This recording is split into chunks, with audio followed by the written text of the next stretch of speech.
குழம்பு ஃப்ளேவர் இருக்குது, சிக்கன் குழம்பு மாதிரியே ஃப்ளேவர் வருது. இந்த மாதிரி தான் ஃப்ளேவர் வரும்.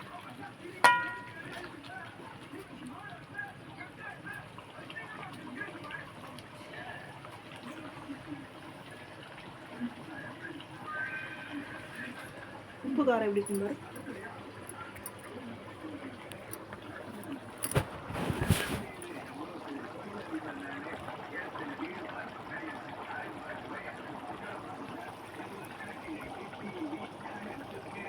நல்லா இருக்குது, ஆனால் கொஞ்சம் ஸ்வீட்டாக இருக்குது. ஸ்வீட்டாக இருக்கா? இனிப்பு அதிகமாக இருக்குது. அது என்ன எதை பண்ண கரெக்ட் பண்ணாரு? மிளகாத்தூள் போடலாம். வீட்டு மசாலா போட்டு பாரு. வீட்டு மசாலா இருக்குல்ல, அதை போட முடியாது. இது ரெட் சில்லி போடாது. வீட்டு மசாலா கொஞ்சம் போட்டு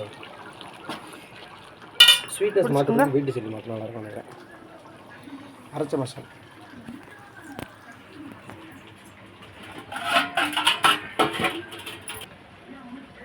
இது அரைச்ச மசாலா கொஞ்சம் அடிக்க. இது வந்து வீட்டு மசாலா,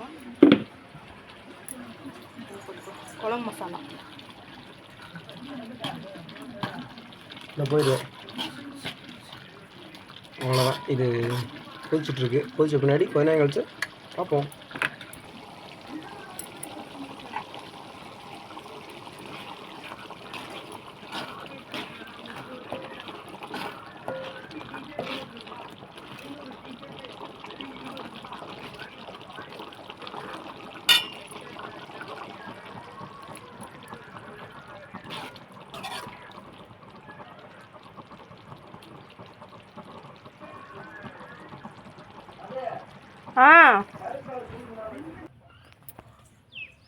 ரெடி ஆயிடுச்சு. டேஸ்ட் எப்படி இருக்குன்னு பாரு.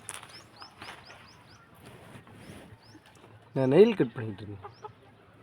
கை கழுவிட்டு வா. கையை கழுவி தான் இருக்கேன், ஃப்ரெஷ்ஷாக தான் இருக்கேன். சுடு, பார்த்துடு.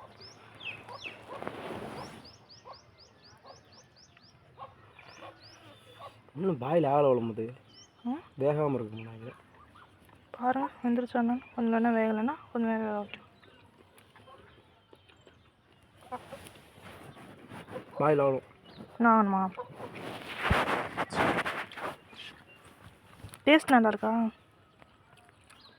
டேஸ்ட் நல்லா இருக்கு. இந்த கிரேவி கொஞ்சம் ஊர் நல்லாயிருக்கும். இங்கே ஒருத்தன் பார்த்துட்டு இருக்கேன் பாரு, கை இருக்க பிடிங்கிருவான் போட விட்டா. இன்னும் எவ்வளோ நேரம் பாயில் ஆகணும்? இன்னொரு 5 மினிட்ஸ் ஆனால் போதும். ஓகே. 5 மினிட்ஸ் வாட்டர் வச்சுக்க, இல்லைனா லோ ஃப்ளேம் வச்சு. Low flame. நல்லா இருக்கு. ஓகே, பாய்.